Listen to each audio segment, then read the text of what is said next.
Əgər mən əzanda Əşhədü ənə Əliyyən vəliyullah sözünü əzanın bir hissəsi olaraq qəbul edərək, yəni bidət edərək, dində olmayan şeyi dinə daxil edərək edirəmsə və nəticədə əzanın batıl olursa, namazın batıl olmur.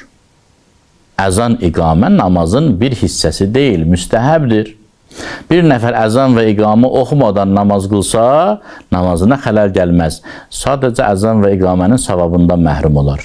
Bir nəfər bunu demirsə, heç bir günaha düşmüş olmur. Sadəcə dində olmayan şeyi dinə daxil etdiyi üçün Allaha cavab verəcək. Yəni namazdan kənar bir günaha düşmüş olur. Namaz batıl olur. Qaldı bu məsələyə, əzan məsələsində Əşhədü ənə Əliyyən vəliyullah sözünün artırılması söhbətində. Bizim fəqihlərimiz buyururlar ki, əzan iki cümlədən ibarətdir. Əşhədü ən la ilahə illallah, əşhədü ənə Muhammədən Rasulullah sallallahu aleyhi və aleyhi.